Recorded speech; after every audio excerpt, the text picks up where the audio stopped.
Javni sektor je v vsaki razviti državi ključen za stabilno delovanje družbe kot celote. Trenutno je v javnem sektorju več kot 20,000 ljudi, ki imajo osnovno plačo nižjo od minimalne plače. To je absolutno nevzdržno. Vladni podcast GoSee. Dober dan, spoštovane gledalke in gledalci, poslušalke in poslušalci. Sem Petra Bezjak Cirman in to je 14. epizoda vladnega podcasta GoSee v produkciji Urada Vlade Republike Slovenije za komuniciranje. Danes bomo razpravljali o prenovi plačnega sistema, ki neposredno vpliva na življenje več kot 188,000 zaposlenih v javnem sektorju. Hkrati pa zadeva vse državljane, saj je dober javni sektor temelj vsake družbe. Vsak poklic v javnem sektorju ima ključno vlogo pri delovanju države. Na ta vprašanja bo danes odgovarjal naš gost Peter Pogačar, generalni direktor Direktorata za javni sektor na Ministrstvu za javno upravo in član vladne pogajalske skupine. Živijo, Peter. Lepo pozdravljena, hvala za vabilo. Predlagam, da se tikava, poznava se že iz moje prejšnje poklicne kariere, kjer sem bila tudi v sindikalnih vodah med drugim, tako da si ti sedel na drugi strani mize. In enako kot takrat sediva na nasprotnih straneh mize. Ampak tokrat pa na isti barki. To je pa res. Isto smer greva. Kot sem že omenila, 188,000 zaposlenih. Dajmo najprej povedati, kaj sploh je javni sektor, ker pogosto slišimo kritike na naš račun. Torej, javni sektor je v vsaki razviti državi ključen za stabilno delovanje ne države, ampak družbe kot celote. Včasih lahko rečemo, da javni sektor za vsakega prebivalca, državljana skrbi od njegovega rojstva skozi vrtec, skozi šolo, skozi zdravstveni sistem, univerzo, z vidika varnosti in vsega tega do upokojitve. Vse to je javni sektor. Ljudje se morajo zavedati, da ko govorimo o javnem sektorju, ne govorimo samo o tistem ozkem državnem aparatu, ministrstev in tega, ampak govorimo o vseh zaposlenih, vseh 188,000, ki so ključni za to, da se izvajajo javne storitve v imenu za potrebe prebivalcev. In zdi se mi zelo pomembno, tudi je zanimivo, da si to vprašala, ko včasih berem kakšne spletne forume, pa ne vem tak, kako v javnem sektorju nič ne delajo, zakaj pa rabimo javni sektor, in ta ista oseba naslednje jutro pusti svojega otroka v vrtcu in pričakuje vrhunsko oskrbo 9 ur, dokler je on v službi. Pričakuje storitev za svojo ostarelo mamo, za svoje starše in tako naprej. Ne nazadnje, ne spregledati to, vsi pričakujemo od države, da nam zagotovi varnost. Tudi varnost zagotavlja javni sektor. No, točno te kritike sem mislila od gospodarstva. Pogosto slišimo, da se zažiramo, da, kot si rekel, nič ne delamo, kam gredo ti davki. Davki gredo verjetno v to, da imamo skoraj do univerze brezplačno šolstvo in da ti ne najameš posojila, da lahko greš študirati in potem, ko si dobiš prvo službo, da odplačuješ posojilo. Zdi se mi, da je velikokrat to morda v javnosti nekoliko spregledano. Pritožujejo se nad visokimi davki, nad potratnim javnim sektorjem in pravijo, je pa sicer dobro, da imamo za razliko od marsikatere druge države brezplačno zdravstvo, brezplačno izobraževanje. Torej, to ni brezplačno, to tudi stane, vendar se financira iz davkov. Ampak daje pa možnost vsem v bistvu, ki živijo, da imajo enake možnosti za svoj osebni razvoj. Absolutno. Značilnost modernih razvitih držav je močan javni sektor, ki zagotavlja javne storitve. Zdi se mi prav to eno ključnih vprašanj prihodnosti naše družbe, naše države. Namreč, ali si bomo odgovorili na vprašanje, kakšen javni sektor želimo, katere javne storitve nam bo še naprej zagotavljal javni sektor, kajti mi se lahko odločimo tudi za privatizacijo določenih storitev, vendar izkušnje iz drugih držav kažejo, da to ni dobro za prebivalce. Seveda, če pa se vsi skupaj strinjamo, da naj tudi v prihodnje javne storitve za prebivalce zagotavlja javni sektor, potem, in če želimo kakovostno, učinkovito storitev, potem pač je to povezano tudi z stroški. Tako pač je. In verjetno od leta 2008, ko smo uvedli v bistvu enotno plačno lestvico v javnem sektorju, je bil javni sektor potreben plačne prenove. 15 let je bil v veljavi, vmes ga je sicer malce zaustavila kriza, tako da je šele 2020, se mi zdi, polno zaživel, da so vse te predlogi, ki so bili od 2008, so se potem zgodili 2020, nekatere zadeve, kot je recimo delovna uspešnost, če se spomniva, ne. Kaj pa prinaša zdaj ta prenova plačnega sistema? Vidimo, na globalni ravni zmanjkuje delavcev, težko privabimo recimo takšne, ki so zaposleni v javnem sektorju, kot neki negovalci, recimo kuharji. Kaj jim bo boljše po novem? No, zanimivo.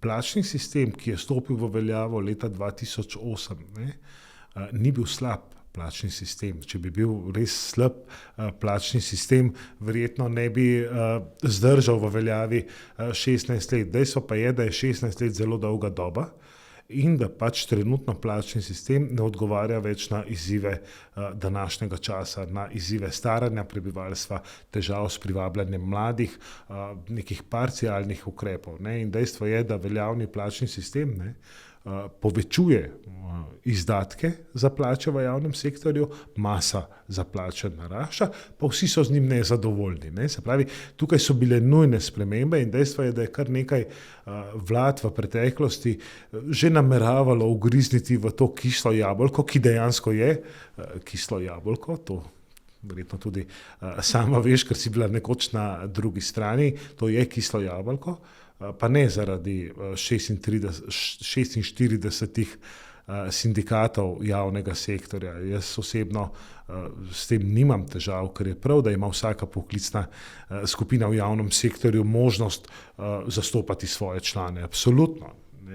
Bolj gre za to vprašanje, da je javni sektor, ki izvaja vse te javne storitve, sestavljen iz tako raznolikih poklicnih skupin, da jih enostavno najti pravo ravnovesje že med temi poklicnimi skupinami, ob tem pa še odgovoriti na vse izzive sodobnega časa je res zahtevno. In tukaj moram reči, da se je pač vlada že na začetku mandata odločila, da bo pristopila k plačni reformi in prenova plačnega sistema je pred nami. In ena od teh zavez iz koalicijske pogodbe je, da bo prvi plačni razred enak minimalni plači, ker zdaj mislim, da je do nekje 25. plačnega razreda že minimalna plača. No, tukaj je potrebno nekaj pojasnil, ker se mi zdi, da v javnosti je kar nekaj nejasnosti okrog tega. Trenutno je v javnem sektorju več kot 20,000 ljudi, ki imajo osnovno plačo nižjo od minimalne plače. Seveda tudi te ljudje že danes dobijo minimalno plačo izplačano, saj nihče ne sme dobiti plače, ki je nižja od minimalne, tako je tudi prav.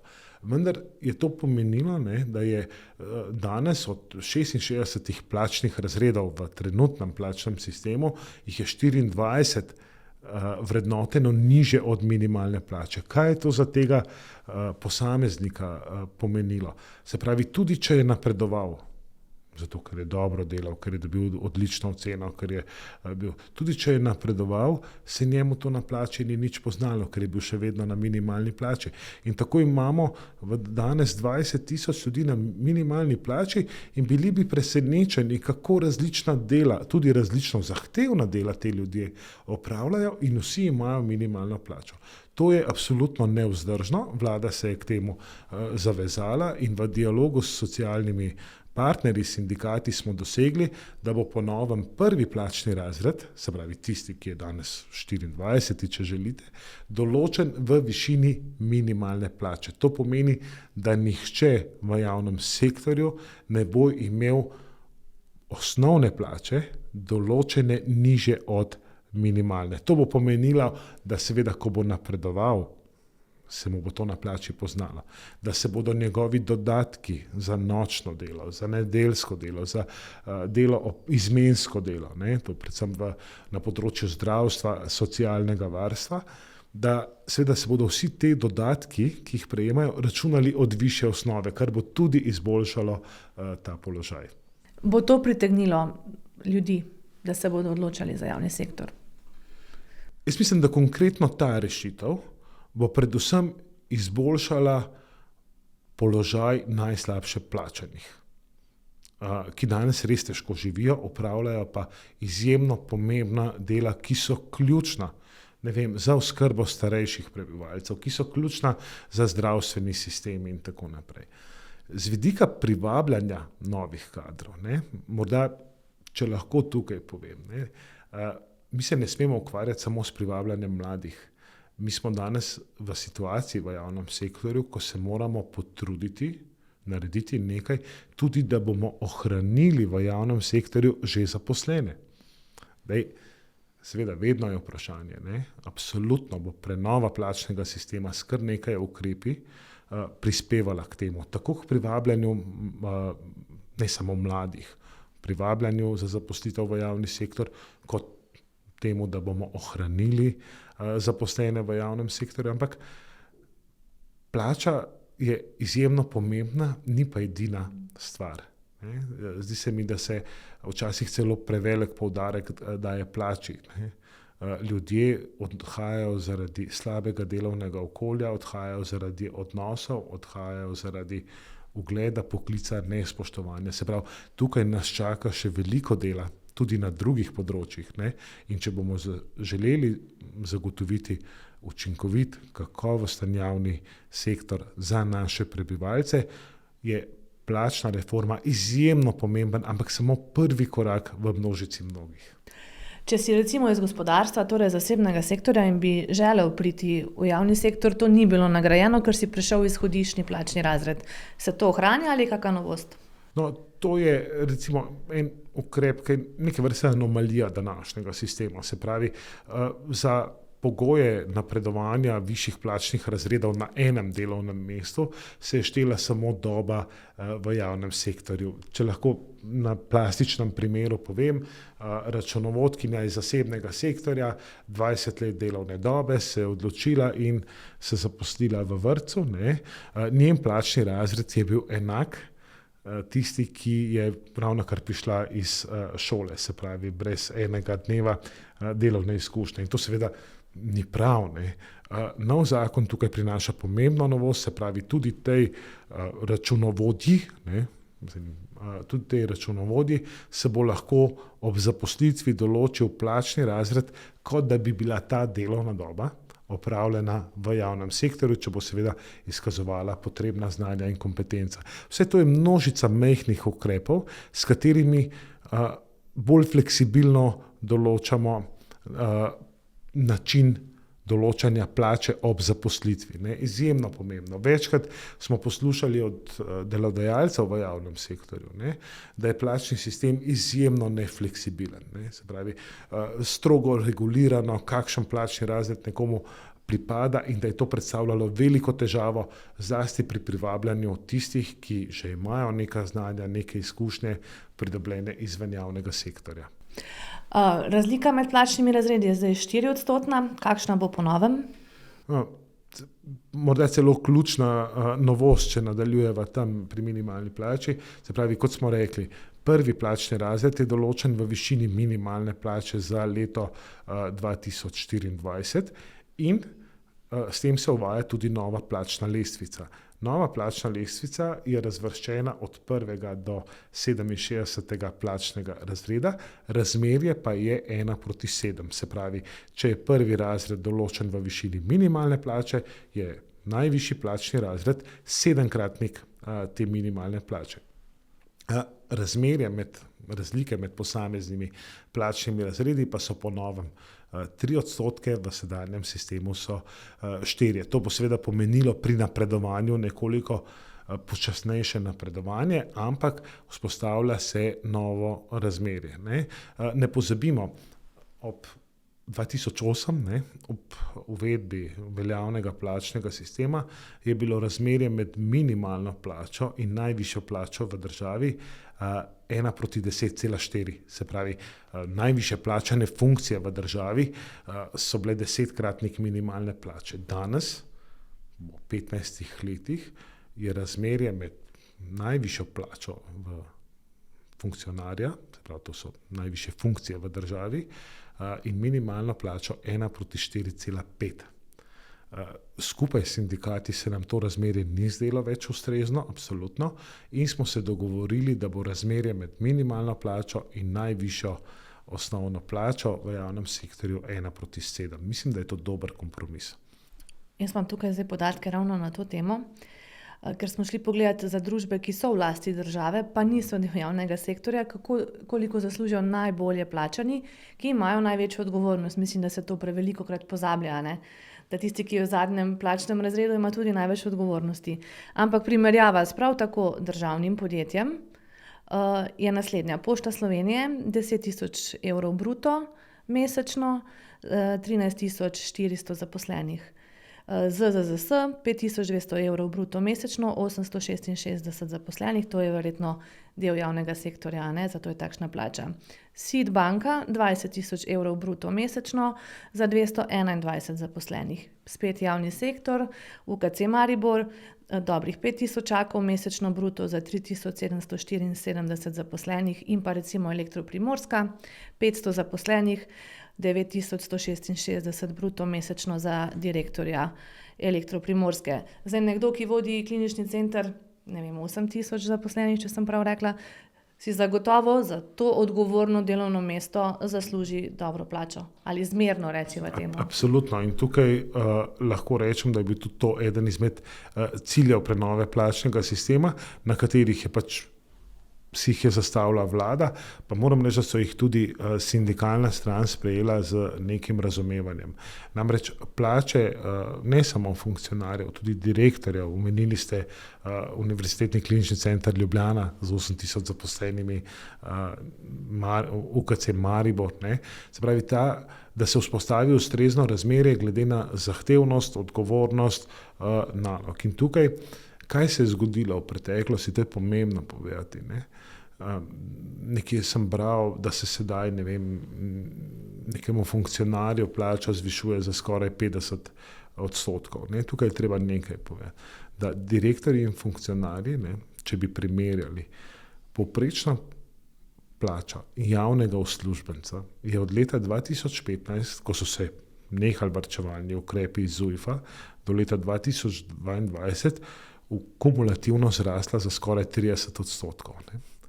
Plače funkcionarjev pa samo za 5%. Ne. Se pravi, tukaj se je ustvarila ta razlika, na katero je nenazadnje v svoji odločbi glede sodniških plač opozorilo tudi Ustavno sodišče.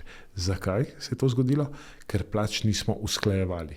Se pravi, plače v javnem sektorju se niso usklajevale z inflacijo do nastopa te vlade in javni uslužbenci so napredovali, imeli so določene parcialne dogovore, medtem ko direktorji in funkcionarji so praktično ostali nominalno na enakih zneskih. In s tem, ko vzpostavljamo to novo razmerje, mislim, da je to pomemben kompromis.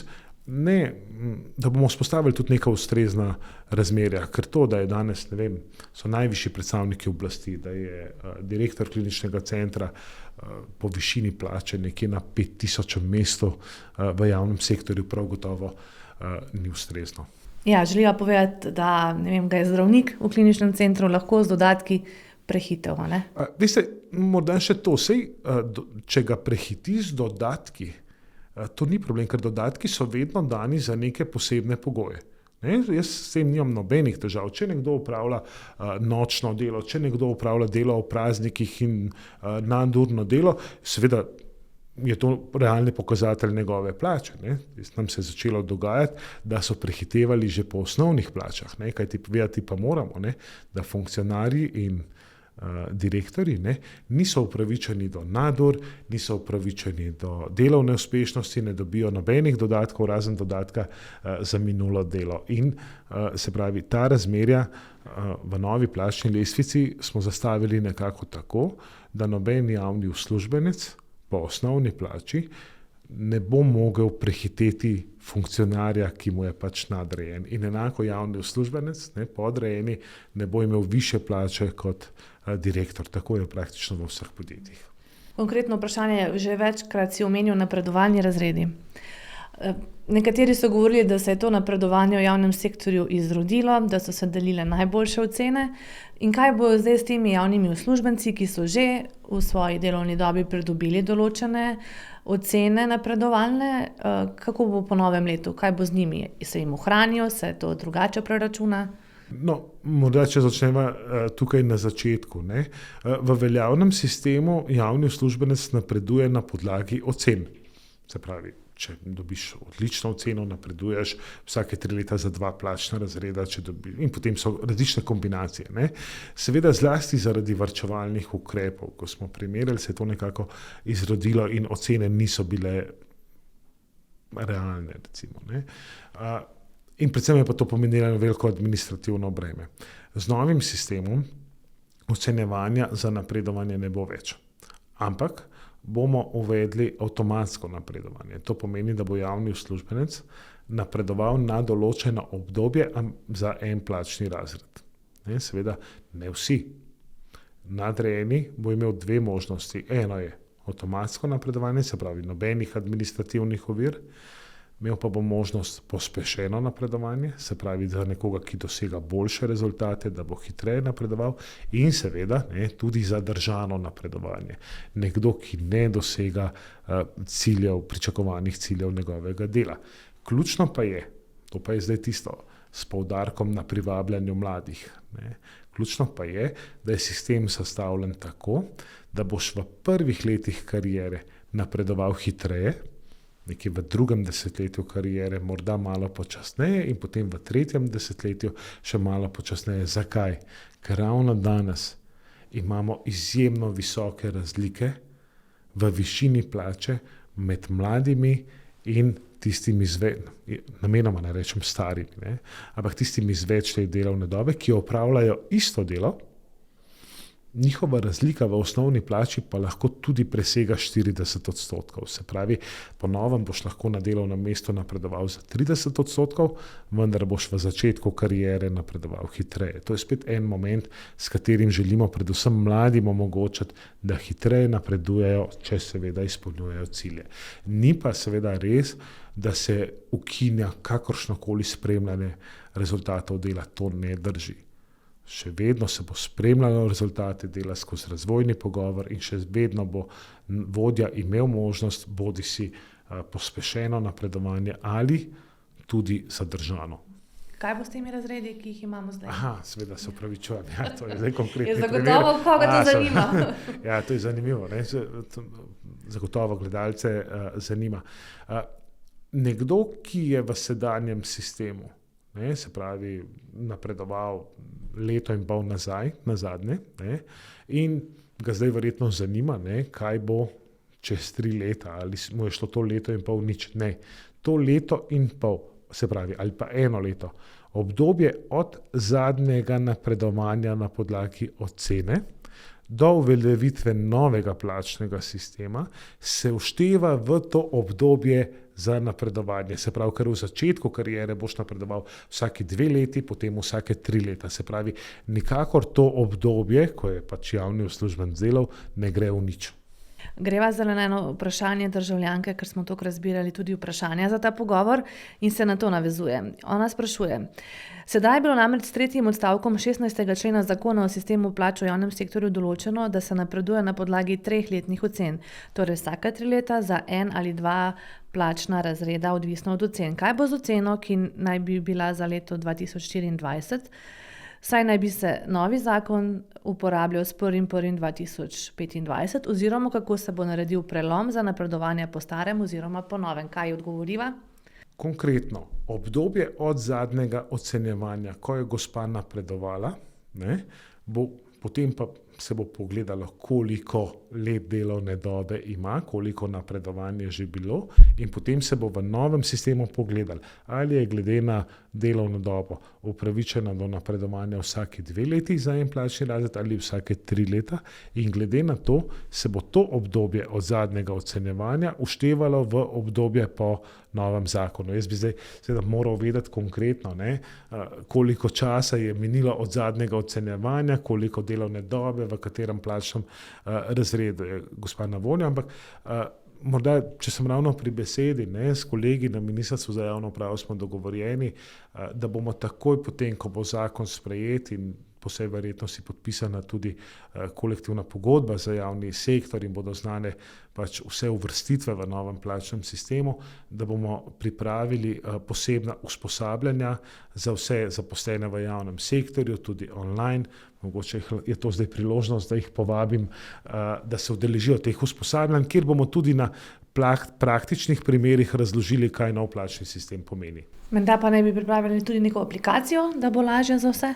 No, ena aplikacija, kjer si lahko vsak javni uslužbenec že danes pogleda predviden plačni razred v novem plačnem sistemu, kaj v okviru nove plačne lestvice, je že objavljena na spletni strani Ministrstva za javno upravo kot nek pripomoček, vendar terja kar nekaj razumevanja tematike, ne.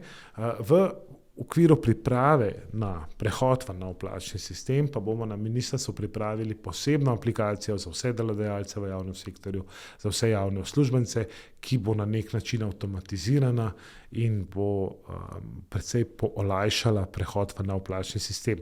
Kajti zavedamo se, da je za sam prehod v nov plačni sistem za 188,000 zaposlenih 3,000 delodajalcev v javnem sektorju, ne, časa relativno malo. Preden bomo odgovorili na denar, koliko denarja bomo dali za to, te prosim, da mi pojasniš razliko med plačno anomalijo in plačnim nesorazmerjem, ki se je v času starega zakona... Zdaj se oba nasmihava, ker sva se ravno pred začetkom pogovarjali. Plačna anomalija je slabšalni izraz za plačno nesorazmerje. Kaj pa je plačno nesorazmerje? Nesorazmerje pomeni, da ko smo 2008 vstopili v enotni plačni sistem, to je bila takrat revolucija javnega sektorja. Ne? Do takrat je vsaka poklicna skupina imela nek svoj plačni sistem z nekimi svojimi pravili, vsak se je s svojim resornim ministrom dogovarjal za višje plače, kar je posledično bi lahko vodilo v javnofinančni kaos. Potem 2008 smo vstopili v enotni plačni sistem, kjer je bil cilj, da se zagotovi neka razmerja med plačilom, da se pač zagotovi primerljivo plačilo za primerljivo delo. Ne? Zdaj, to je zelo neoprijemljiv izraz. Ne? Kaj je primerljivo? Ne? Kaj je primerljivo? Je primerljivo delo uradnika na UKOM-u, uradnika na Ministrstvu za javno upravo, z violinistom v Slovenski filharmoniji, z zdravnikom, kako to primerjati, ne? Kajti vsi imajo 7. stopnjo izobrazbe, ti ljudje. Ne? Ampak so bila vzpostavljena neka razmerja. In seveda nesorazmerje pomeni, da ko se ena poklicna skupina, bodi si stavko, bodi si socialnim dialogom, ne, dogovori za dvig plačnih razredov samo za njihovo poklicno skupino, se s tem vzpostavi nesorazmerje z drugimi poklicnimi skupinami in potem je pač stvar pogajanj, ne, ali pač delodajalec, vlada v tem primeru pripozna, ne, ta poklicna skupina dejansko mora imeti više plače zaradi potreb na trgu dela, zaradi zahtevnosti dela in to so potem pogajanja. Tako da sama prenova plačnega sistema je vse skozi sestavljena iz dveh delov. Eno je nov plačni sistem z novo plačno lestvico 1:7, ki že sama po sebi pomeni višje plače. Za vse. Tako za tiste z nižjimi plačami od minimalne, tako za tiste, ki so malo nad minimalno plačo. Vzporedno pa potekajo še pogajanja o odpravi nesorazmerij, to pa pomeni pogajanja o višjih uvrstitvah, o višjih plačah. Se pravi, to je vse del paketa. Zdaj, zakon je sprejet, na vladi, zakon je sprejet, je v zakonodajnem postopku, usklajen v celoti z 30 sindikati javnega sektorja, ki so praktično najmočnejši sindikati, predstavljajo več kot 80% zaposlenih v javnem sektorju. Vzporedno so tik pred zaključkom pa tudi pogajanja o uvrstitvah. Vse skupaj mora biti sprejeto v paketu, da bo s 1. januarjem nov plačni sistem zaživel. In zdaj ta očitek, odkot denar, ker se zažiramo v blagajno, 1,4 milijarde je za to potrebnih, ampak postopoma, ne? No, zelo pomembno sporočilo. 1,4 milijarde se je ogromno denarja, ne? Absolutno. Ampak zavedati se moramo, da gre tukaj za 188 000 zaposlenih, da je masa plač v javnem sektorju, letna masa, trenutno 6 milijard evrov in da bo naraščala v vsakem primeru, tudi če ne gremo v nov plačni sistem. Naraščala bo zaradi avtomatičnih napredovanj na podlagi odličnih ocen, zaradi dogovorov skupin, hkrati pa bomo beležili vedno težje privabljanje zaposlenih v javni sektor in tako naprej. Seveda si država iz javnofinančnih razlogov ne more milijarde 400 milijonov, kolikor je ocena, privoščiti izplačati vse v enkratnem znesku, ker bi to bil pač javnofinančno izjemno velik zalogaj. Zato smo se s sindikati dogovorili, da bo ta prehod v nov plačni sistem postopen. Potekal bo od 1. januarja 2025, ko bomo pač upravičeni do višjih plač, pa vse do 1. januarja 2028. Pri tem pa je pomembno, da funkcionarji izvršilne in zakonodajne veje oblasti v času mandata tega državnega zbora in mandata te vlade ne bodo deležni višjih plač. To kaže na to, da so želeli sporočiti, da ne gre za njihovo dvigovanje njihovih osebnih plač, ampak da gre za vzpostavitev sistema. Še ena stvar je tukaj izjemno pomembna. Sistem prehoda s temi tranšami, postopnim izplačevanjem, je zastavljen na način, da sta prvi 2 tranši izplačani že v letu 2025 in sicer 12% razlike med današnjo plačo in končno plačo, vendar ne manj kot 100 evrov. Se pravi, je določen tudi nominalni spodnji znesek. Zakaj je to pomembno? Pomembno je zato, ker bo prav najslabše plačani v javnem sektorju, ki verjetno najtežje pričakujejo to novo plačno reformo, bodo praktično spodnja tretjina plačne lestvice, spodnja tretjina najslabše plačanih, bodo celotno razliko prehoda v nov plačni sistem dobili že v prvem letu in pol. Se pravi, funkcionarji in direktorji, ki pač se nam plača bolj povečuje, pa seveda šele na koncu. To se mi zdi izjemno pomembno, to je bilo pomembno sporočilo, kajti fokus je ne samo na privabljanju mladih, ampak na tem, da izboljšamo položaj najslabše plačanih v javnem sektorju, ki opravljajo izjemno pomembna dela, pa verjetno komaj preživijo. Greva zdaj 100 evrov bruto, si omenjal, konkretna vprašanja, ki smo jih dobili. Kaj natančno pomeni za prvo obdobje izplačilo 100 evrov bruto? Kakšna je potem bruto plača za obdobje od 1.1.2025 do 30.9.2025? Ali je to bruto plačnega razreda na dan 31.12.2024 plus 100 evrov več? Zelo dobro vprašanje. Očitno je vprašal nekdo, ki pozna trenutni plačni sistem. Torej, o čem govorimo pri 100 evrih? Govorimo o tem, da se vedno primerja. Namreč 31. decembra 2024, če bo plačni sistem zaživel, in ni nobenega razloga, da ne bi zaživel, imaš znesek plače v sedanji plačni lestvici. S 1. januarjem se ti določi plača po novem. Recimo, da razlika znaša 270 evrov. Teh 270 evrov bruto predstavlja razliko, do katere je javni uslužbenec upravičen v novem plačnem sistemu. In od teh 270 evrov se pogleda 12% od 270, zdaj moja matematika, je nekaj čez 40 evrov, recimo 35-40 evrov, vendar, ker je to manj kot 100 evrov, bo ta javni uslužbenec dobil s 1. januarjem že 100 evrov. 1. oktobra 2025, zato je gospod pač opozoril na 30.9.2025, bo dobil nadaljnjih 100 evrov te razlike in potem z 1. aprilom 2026 ali 1. majem, ne vem točno, še preostanek 70 evrov. Se pravi, on bo celotno razliko dobil v prvih 3. V tem umestnem obdobju bo njegova bruto plača znašala znesek na dan 31.12. plus 100 evrov. Od 1.10. dalje še nadaljnih 100 evrov više. In to je ta razlika, se pravi v procentu, vendar ne manj kot 100 evrov, kar pomeni, da bodo najslabše plačani dobili celotno razliko prehoda v nov plačni sistem izplačano praktično že v prvem letu in pol. Naslednje vprašanje. Kaj se zgodi v primeru, da v času do leta 2028 javni uslužbenec zamenja delovno mesto ali pa napreduje v plačni razred naziv?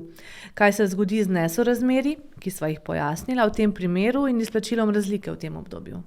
No, seveda, v tem primeru vse te situacije so predvidene v prehodnih določbah zakona. Moram reči, da smo, lahko povem, delovna skupina sindikatov javnega sektorja in vlade je zakon obravnavala na več kot 60 sejah delovne skupine. Mislim, da smo vsak člen obravnavali vsaj 3-krat. Se pravi, tukaj so izjemno pomembne prehodne določbe zakona, ki določajo prehod v nov sistem, se pravi, in tudi, kaj se zgodi v tem prehodnem obdobju. Seveda, če bi nekdo v tem prehodnem obdobju zamenjal svojo zaposlitev, šel na drugo delovno mesto, bi veljalo enako pravilo kot na bivšem delovnem mestu. Se pravi, tudi na novem delovnem mestu ne bi kar naenkrat dobil tiste plače, ki jo bo šele dobil na koncu, ampak tudi v tem primeru velja prehod, ki pripada tistemu delovnemu mestu, na katerega je premeščen. Se pravi, nikakor ne bo na slabšem, ne bo pa zgolj zaradi menjave zaposlitve, seveda tudi na boljšem. Tako da to je v prehodnih določbah zelo natančno urejeno. Naslednje vprašanje.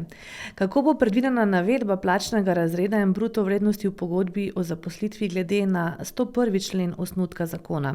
Ali se v pogodbah konkretno navede bruto zneske za omenjena obdobja izplačila razlike na podlagi odstotkov? Ja, zelo dobro vprašanje, tudi očitno nekoga iz prakse, ki se v javnem sektorju, kar kaže samo na to, da se tudi v javnem sektorju delodajalci že pripravljajo na to izjemno zahtevno opravilo. Še enkrat povem, takoj po sprejemu zakona, po podpisu uveljavitvi kolektivnih pogodb bomo na Ministrstvu za javno upravo pripravili podrobna navodila, jih objavili na spletni strani, načrtujemo tudi posebno usposabljanje, kjer bomo na vse takšne dileme tudi odgovorili, tudi to vprašanje, kako se bo v pogodbi o zaposlitvi se bo verjetno, kot pravnik bi rekel, določil končni znesek, se pravi tistega, do katerega si upravičen, potem pa se bo po obdobjih določila plača z eno klauzulo, se pravi usklajevanja.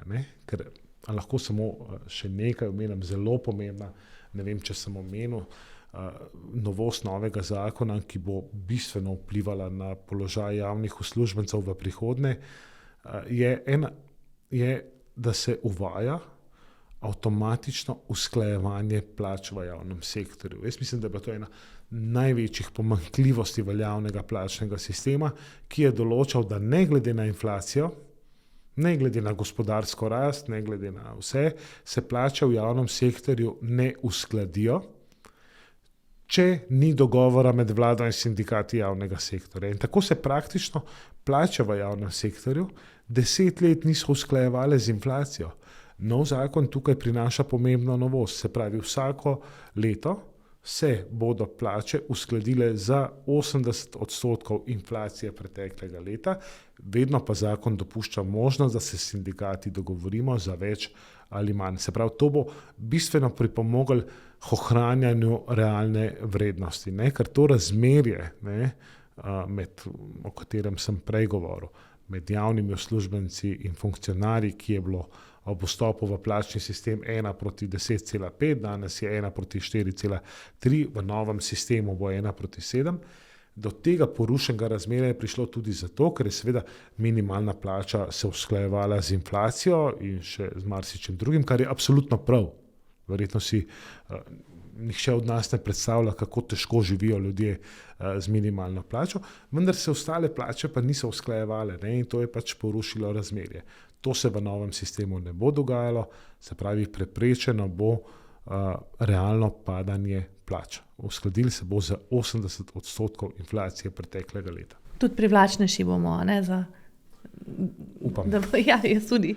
Upam, ker to javni sektor, glede na demografsko situacijo na trgu dela, glede na pomanjkanje ljudi, prebivalcev, ne, zaradi same demografije, se mora javni sektor začeti obnašati tudi konkurenčno, konkurira na trgu za kadre. In tukaj bo treba, 20 let nazaj je bilo dovolj zgolj pogodba za nedoločen čas. Pri današnjih mladih generacijah to ni več dovolj, potrebno je ponuditi stimulativno plačilo, karierni razvoj, potrebno je ponuditi fleksibilno delovno okolje, spoštljivo delovno okolje, ne samo za mlade, ampak tudi zato, da bomo ohranili že zaposlene. In tukaj vidim v prihodnosti, poleg plačnega sistema, tudi ključno vlogo vodij v javnem sektorju. Tukaj imamo še ogromne rezerve. Delovna uspešnost ostaja, prej sem jo že omenjala, to je zadnja stvar v bistvu, ki je zaživela iz prejšnjega plačnega sistema šele 2020. To je bilo izjemno pozno, ne? In nisi imel neke denarne nagrade, da motiviraš zaposlene. Tukaj je šlo predvsem za varčevalne ukrepe, ne? Kajti najlažje se odpoveš tistemu, česar nisi še nikoli dobil. Ne?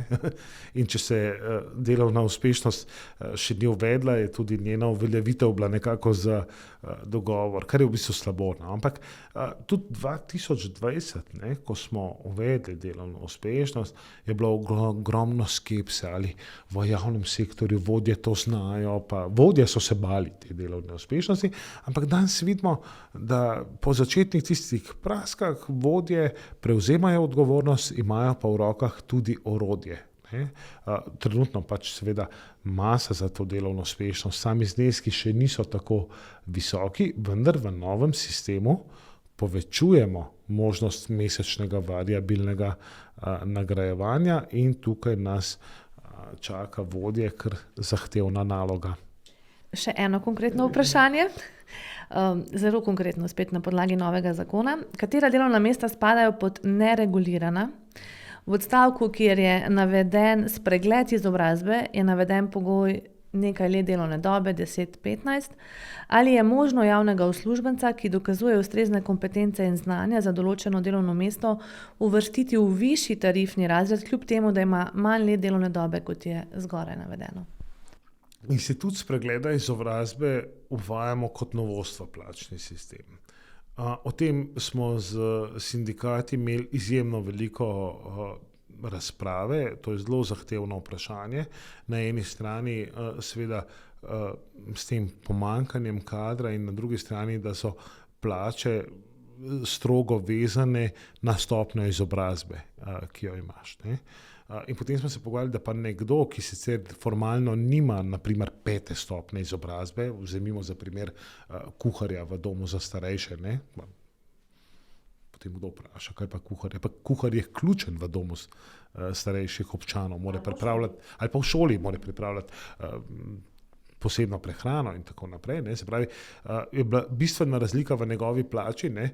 Ali ima 5. stopnjo izobrazbe, se pravi 4-letno srednjo šolo ali 3-letno srednjo šolo, in potem smo se pogovarjali o tem, na kakšen način bi njemu omogočili, da glede na znanja in kompetence, ki jih že ima, da bi mu pa vendarle lahko priznali plačo za 5. stopnjo izobrazbe, ker bodite prepričani, ne?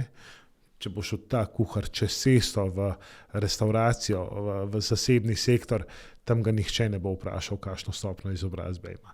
In tukaj nov zakon prinaša neke možnosti, seveda ob nekem pogoju. Seveda pa to ne more veljati za regulirane poklice. To so pa poklici zdravnika, medicinske sestre, uradnika, ne, se pravi, ne bo vas operiral nekdo z 5. stopnjo izobrazbe. Se pravi, eno so regulirani poklici, drugo pa so poklici, ki niso regulirani, in tukaj nov zakon pod določenimi pogoji prinaša možnost spremembe, da se pač tudi temu, če ima ustrezna znanja, delovne izkušnje, določi višja plača. Vse v smeri te večje fleksibilnosti javnega sektorja pri določitvi plače, večje možnosti za privabljanje deficitarnega kadra. Kajti verjemite, danes so v javnem sektorju skoraj že vsi poklici deficitarni, glede na stanje na trgu dela? Na to vprašanje, ki je tudi konkretno zastavljeno, sva že odgovorila skozi cel pogovor, ampak dajva zdaj še na koncu. Zanima me konkretno, kakšna bo nova plačna lestvica, naziv strokovna sodelavka za odnose z javnostmi, kakšne bodo možnosti za napredovanje med plačnimi razredi in ali se v primeru, da je delavka v času povišanja plačnega razreda plače na porodniški, to tudi upošteva. Kakšna sodelavka iz Ukoma na porodniško, pa ne vemo. Ne, da bi jaz Še niso povedali. Ja. Niso mi še povedali, so si pa mislila, da je se upogumila kakšna iz ministrstev ali kje drugje. Ne, enostavno, seveda, čas porodniškega dopusta se absolutno šteje v čas za napredovanje, tudi po novem, tako kot se je tudi ocenjevalo. Nihče ne bo prikrajšan, zato ker je koristil porodniški dopust za njega otroka. To je vendarle nekaj najlepšega, kar se tudi uradniku lahko zgodi. Razredi smo rekli, da so 3 odstotne točke razlike, ne? En in drugi. Napredovanja smo pojasnili tudi že vse, kako je, koliko jih imaš, da bo še vse tudi v nadaljevanju natančno pojasnjeno. Še en očitek, ki se pojavlja, župani. In nasploh vsi ti funkcionarji, ki ste jih omenjali, ne? In zdaj se bo županom končno zvišalo, ker tukaj sem na njihovi strani, to moram povedati. Tudi jaz. Ja, ker so imeli zelo slabe plače, roko na srce, tudi voditi občino ni nekaj najlažjega. No? Ne samo to, vodite občino, oni so tudi neposredno izvoljeni strani prebivalcev. Dejansko smo pri uvrstitvah funkcionarjev, se pravi, ko smo jih uvrščali na novo plačno lestvico, odpravljali tudi anomalije veljavnega sistema. Se pravi, nekaj smo ustrezna razmerja prenesli v novo plačno lestvico, ker vemo, da če večja kot je plačna lestvica, omogoča tudi večji razmak med posameznimi funkcijami. Naprimer, lahko primer povem, da imate danes predsednik vlade in njegov minister samo 4% razlike v svoji plači. Mislim, glede na primerljivost funkcije, tako je pač po novem tudi to razmerje malo več. Problem so bile županske plače in dejansko se županom plače mislim, da največ povišujejo v celotnem javnem sektorju, to pa zato, ker so bile zdaj tako nizke. Se pravi, ta indeks je višji. Tukaj smo posebno pač neko razmerje vzpostavili tudi med župani največjih občin, se pravi mestnih občin, in pa župani pač majhnih občin, ker moramo vedeti, da imamo pri nas zelo različno velikost občin. Na eni strani imaš 7 kategorij občin imaš. Ena občina, ki ima 300.000 prebivalcev in imamo občino s 300 prebivalci. In smo pač vztrajali na stališču, da njihova plača pač ne more biti enaka, kljub temu, da oba opravljata enako funkcijo. Ampak nekdo je župan v občini z manj kot 2000 prebivalci, nekdo pa je župan mesta, Maribor, Celje, Koper, da ne naštevam.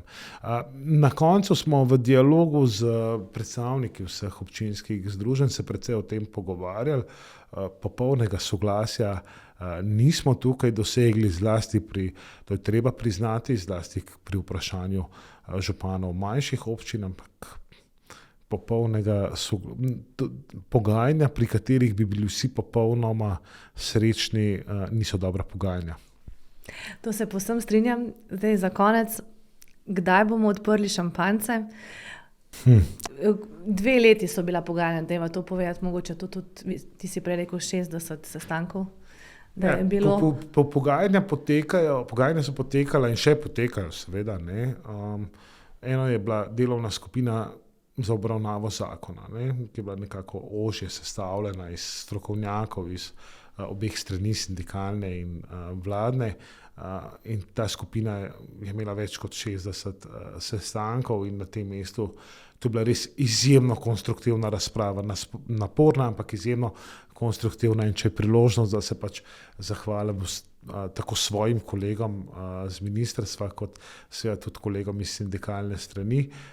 Nekaj, kar se je zdelo 6 mesecev, sta bila 2 člena predloga diametralno nasprotna, pa smo potem našli skupno rešitev in je zakon praktično bil celoti usklajen. Eno so pa seveda tista pogajanja, ki jih gledalci vidijo na televiziji, kjer se zbere vseh 45-46 sindikatov, celotna vladna pogajalska komisija. Tukaj nas čaka še kar na kolektivnih pogodbah še kar nekaj dela, ampak jaz sem prepričan, če smo zmogli ta korak, nov zakon, kolektivno pogodbo, da smo tako daleč prišli, da bi bila res velika škoda, če nam zdaj ne uspe.